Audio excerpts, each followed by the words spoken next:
Hello, ladies and gentlemen. This is Popeye from FederalJack.com again. Shooting another video really quick. I just want to reinforce people's understanding of what fair use is so they understand what our rights are under the law that already exists. Because some people don't realize that this is law and that this is what people have to, companies and anybody that, produces anything basically has to put up with because it's law. And if you can't just take somebody's stuff, burn it on DVD, and sell it out in the street. That's out and out. Piracy, yes, that's illegal. But you can use parts of it, or even the entire thing, if you're doing it under the auspices of criticism, comment, news reporting, teaching, scholarship, and research. Now, if you think this is just some random website that some nut put together with their own interpretation of it, wrong. Copyright.gov, the government's own official website. Look up fair use. Just Google fair use, and when you see the link for the government's website, just go to you'll click it, and it brings you right to this page. Look. You watch the cursor. Okay. Back button. This is the one right here. Copyright.gov, U.S. Copyright Office. Boom. The government is telling you itself. Criticism, comment, news reporting, teaching, scholarship, and research. It's the law, people. Fair use. It is the law. Unfortunately, YouTube violates this law constantly, as do other corporations. And our government does nothing to protect us. In fact, our government encourages it and wants it even more. Now, I want to show you something else really quick. I want to show you some examples of censorship. I uploaded this video to the Not For Sale to the NWO channel for the guys at the Intel Hub when one of my, actually it was a year ago, last year when my channel got taken down. And during the summer, I had found this old video. People had asked me, hey, can you re-upload it? So the guys over at the Intel Hub gave me access to their YouTube channel. And I uploaded this. And you can see it kind of went viral. But as it started to go viral, all of a sudden this popped up. And this wasn't there when it first went through processing. Now, I'm assuming Clint Mansell's the guy that did some of the background music, I guess, for the game, because I didn't put any music in here. I only used clips to show the subliminal messages hidden inside the video game. And out of nowhere, this pops up on it, and now it's blocked from being by Warner Music Group.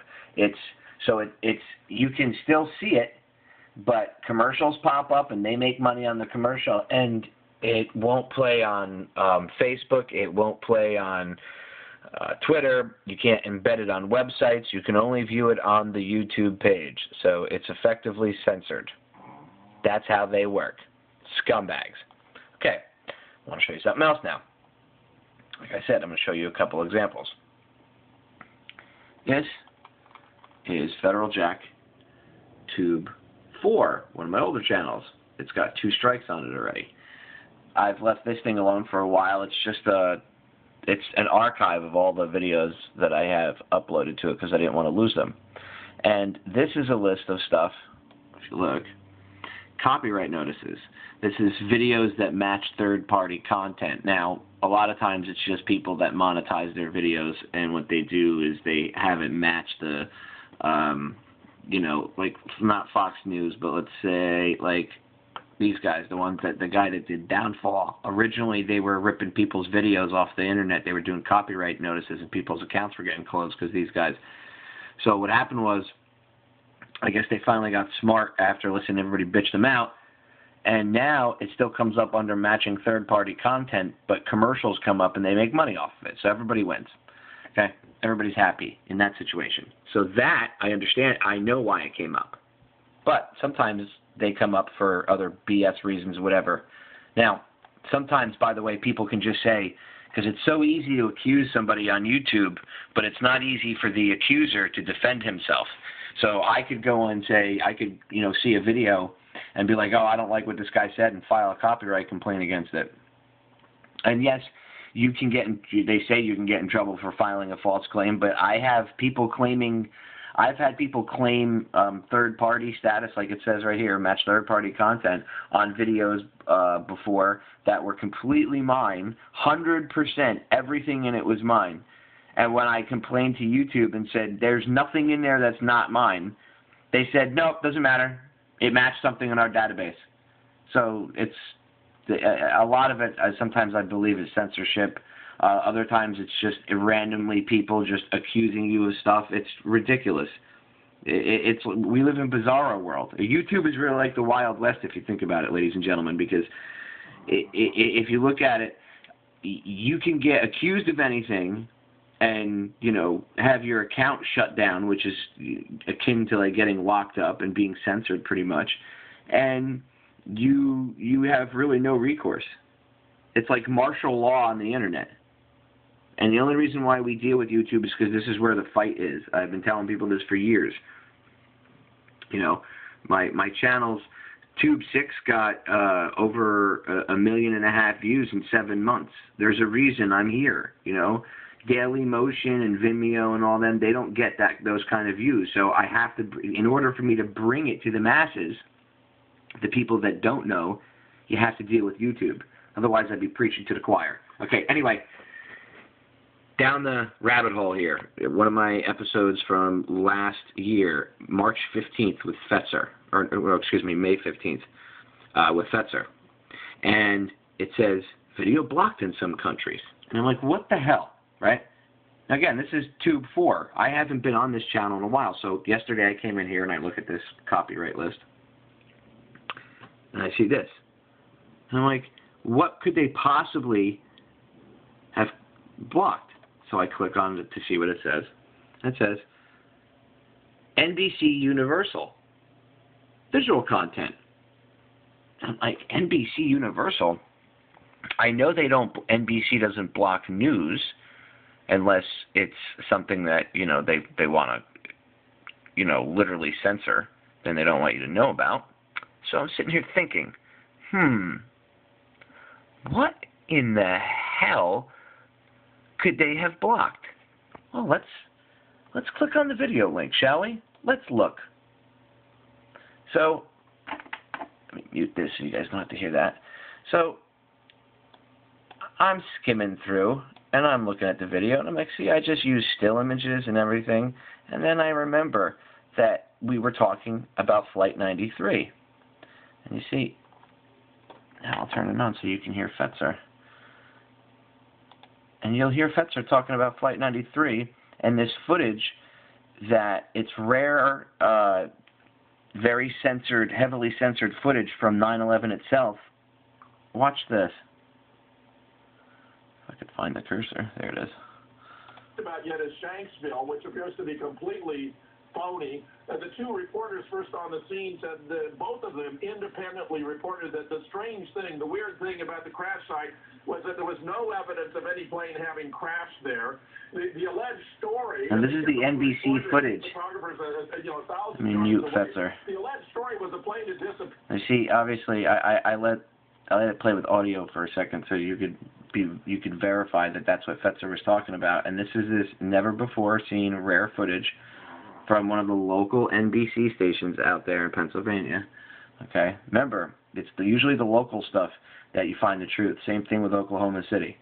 So, while he's talking, I just put the video up so people could see the crash site of what Jim and I were talking about. And you could see the person recording, when they put it up on YouTube, they were fast-forwarding through stuff or whatever. But look, you see, this is the very footage that NBC wants you not to be able to see. This is why the video is blocked in some countries, and you can't embed this video. You can't put it on Facebook. You can't put it on Twitter. I mean, you can, but it won't play. It's blocked, and it's blocked in some countries. I wonder why, NBC. Why didn't you want anybody seeing that footage from Shanksville where Flight 93, and I'm doing air quotes, crashed. And by the way, that footage that you saw, ladies and gentlemen, this stuff right here, the footage that they're talking about here, this stuff, okay, what people don't realize is this is the like by the official crash scene, but this, just so you know, this was a separate scene. This was like 5 miles away. Remember, the official story says that you have to have the plane crash in one spot. This wasn't where the plane supposedly crashed, but look, there's debris, and it's 5 miles away. How does debris land 5 miles away from a crash scene? It doesn't, unless the plane is holed, which is what the Air Force term used to describe putting Sidewinder missiles through another plane. They hold the plane in the sky. They blew it up. They shot it down, for, you know, in layman's terms for you. It's as simple as that. So that's why they would want to block that. So I thought you'd find that interesting. And third and final, on the new channel already, just for the radio show archives, I play clips on air, and look what they are now copywriting. And you don't get a strike for it, but it comes up as an advertisement to sell the official speech on Amazon. John Kennedy. Now, Popeye, why would John Kennedy come up? Why would he come up on your for on sale at Amazon? Oh, well, maybe it's because I played this clip. John F. Kennedy. Ladies and gentlemen, the very word secrecy is repugnant in a free and open society. And we are, as a people, Now, I'm willing to bet that it'll probably trip the stupid thing off on this video that I'm shooting right now. So, his secret society speech is now monetized, and you can get the whole thing, which is good. I mean, to keep the full speech for yourself on, you can buy the MP3 on Amazon. But now, again, you can't even play this on air anymore and then put your archive on YouTube without somebody throwing a commercial up on your stuff because you used a clip. And by the way, they don't have the right to do that. That's just them doing it. Again, fair use states that I can play that clip for educational purposes. And it's not even the full clip. The speech that's in there that you hear me play is an edited version of the longer speech. The speech is way longer. So it's not even using the full thing. That completely falls under fair use. And again, what do? They monetize it. It's in their system. So now anybody that uses it, it's going to have commercials up on those channels and then links for them to be able to sell it. And I'm sorry, that's not capitalism. That's bullshit. Because I guarantee you, if this guy decided tomorrow, oh, we're not going to sell anymore and we're going to gig everybody with copyright strikes, YouTube would turn around and nail everybody that had that with a copyright strike. And that's our president speaking to the general public, and they've copyrighted it. Who owns the copyright on that? What do you want to bet that's the federal government? You think I'm lying? You should go do your research, ladies and gentlemen. The feds are going around buying up copyrights and then not allowing people access to it on movies, music, books, all sorts of things. So I wonder who actually owns John F. Kennedy's the copyright there, because it says artist, John F. Kennedy. He's not an artist. He was our president speaking to the public. That's a speech. That's historical. That's ours. Completely fair use. And bam. You see what they're doing, ladies and gentlemen? And so people don't even know because they're so out of touch. They don't even realize what fair use really is and what constitutes fair use. So one more time, really quick, before we run out of time here. See it? It says, work may be considered fair, such as criticism, comment, news reporting, teaching, scholarship, and research. Completely under the Fair Use Act. They're violating the law. We need to make them accountable. Thank you, ladies and gentlemen. I'm out.